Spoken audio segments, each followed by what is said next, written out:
1950s Science Fiction Podcast, Season 3, Episode 4. Movie Review, Kronos. Introduction. Hello and welcome back to 1950s Science Fiction Podcast. I hope you've been enjoying the latest season so far. The last podcast was very long and longer than I thought it would be.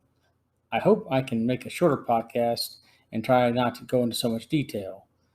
I did conduct a poll and asked the question, should I do book reviews into two parts? I got only one response, and it was a yes for dividing a book review into two parts. I was also thinking of the same thing when I was creating the previous podcast. So I'll consider that, and we'll see what happens in the future.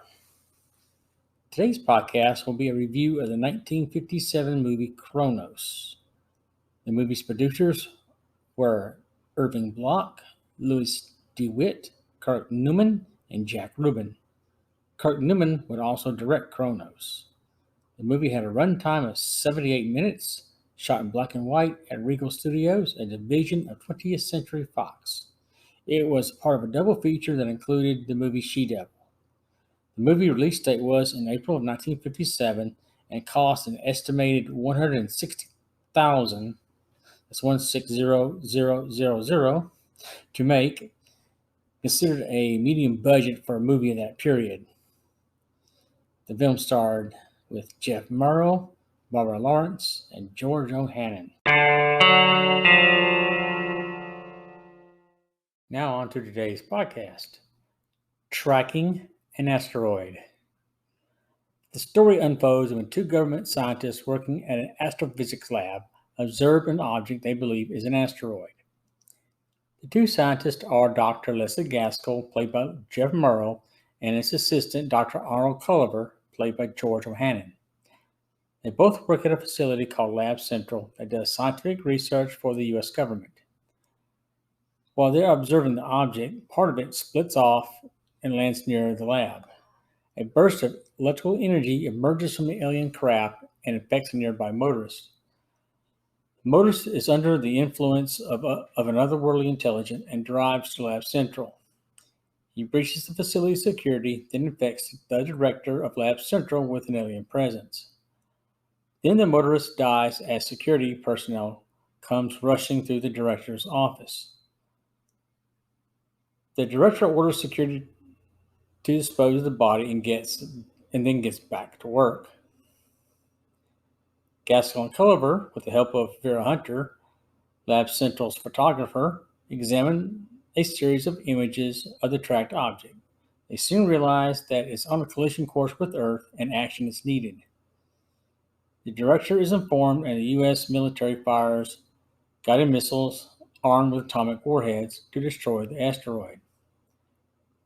The object receives hits by the guided missiles but is untouched. Instead of exploding, it crashes into the Pacific Ocean just off the coast of Mexico. When the missiles hit the target, it causes the director of Lab Central to collapse to the floor, the result of being possessed by alien intelligence. Afterward, Gaskell decides to start an expedition to search for the asteroid. Gaskell believes the asteroid could be under the influence of aliens due to the behavior of the object. Mexico. When Gaskell and Culver arrive in Mexico, they waste no time in their search. They fly up and down the coast in a helicopter and find nothing. They stop over at a seaside hotel for the night for a meal and some sleep. While at dinner, Vera Hunter, who has brought more photo supplies, joins with the two scientists. During the evening, an immense glowing mass of water started to form on the surface. The scientists kept a close watch on it. However, by the morning, a large, square, metallic machine is standing on the beach. Everyone is either frightened or fascinated by the sight of the mysterious object. Gaskell, Culver, and Vera embark in the helicopter and make observations of the machine. They notice that two antenna-like rods protrude out of the center next to a ball-shaped object. They land on top of the device and get a glimpse of its inner workings. Shortly after they land and set foot on the machine, it starts to come to life. They take off in the helicopter and start to follow the object. It moves on two poles, pulsating up and down at a rapid rate. The machine produces a whistle-like noise while in transit and other electronic sounds. It comes to a small town and destroys it with a blast of energy that starts landslides. As it goes through the village, the legs squash anything under it. It proceeds to a local power plant and stops there for a few moments. Then it starts to glow as if it were absorbing the power from the station. Once finished, it destroys the entire power plant. The Mexican Air Force sends out two World War II era fighter planes to stop it, but the alien machines disintegrates all four airplanes.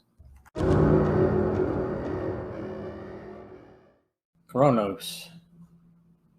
The machine continues moving around the Mexican countryside, leaving devastation in its wake. The rampage by the object is reported to the media and makes headline news. The public is unsure what to make of it, and the news media seems to laugh it off, especially after a report from Dr. Gaskell when he names the machine Kronos. The name derives from the ancient Greek god of destruction. In the meantime, the director of Lab Central has discharged himself from the hospital after murdering his doctor. The doctor had discovered the director was possessed by an alien force. Therefore, the director killed him before the physician could take any action against him. Once the director is back at Lab Central, the director starts looking for places to send Kronos. The director uses telepathy to contact Kronos and gives it a target to locate. He sends the monster machine to an atomic weapons facility in Southern California.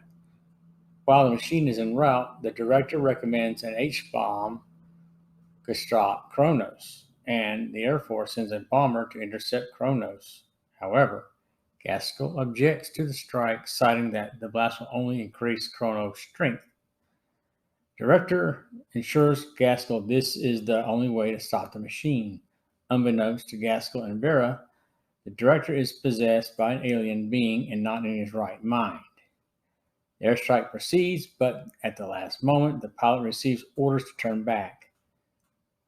Before the pilot can comply, he is unable to control his bomber and crashes into Kronos.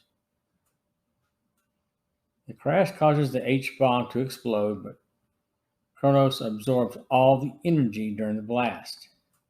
Kronos is untouched by the explosion and continues on to its next target.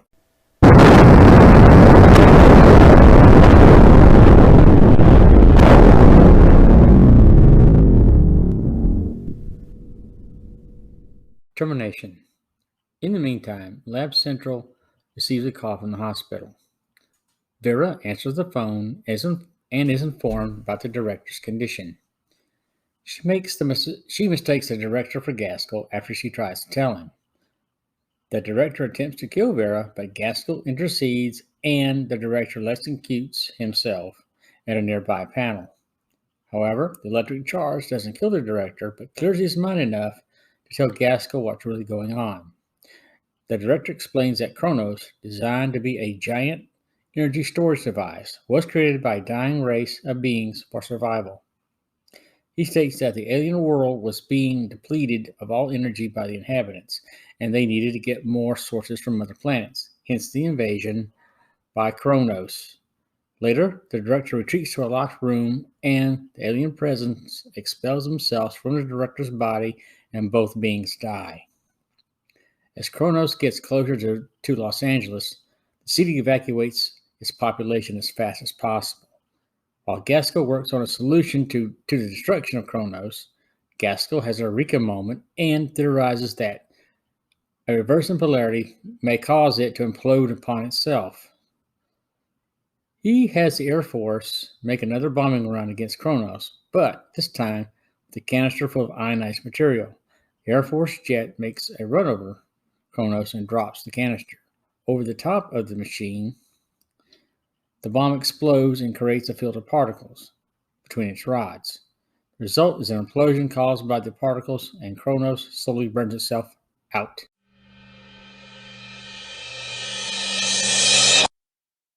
My thoughts. I've enjoyed watching this movie. It has been one of my favorites over the years.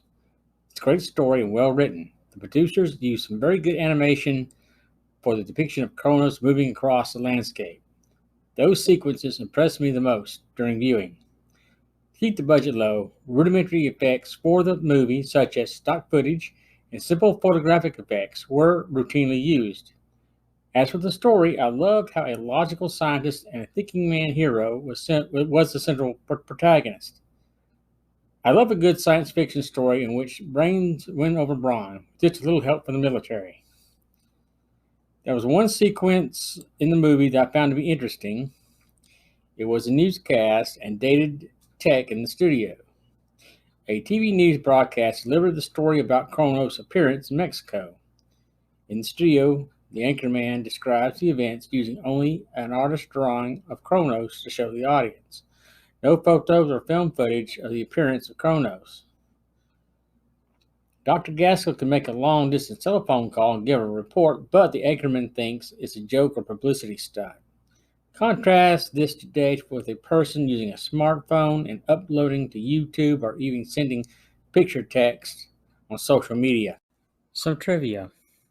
Here are some trivia about the movie Kronos. The film's male lead is Jeff Morrow, who played Exeter in This Island Earth. I discussed that movie in episode 1 of this season. Morrow played in many other science fiction movies during the 50s, such as The Creature Walks Among Us and The Giant Claw, while George O'Hannon would later become the voice of George Jetson in the Hanna-Barbera animated series.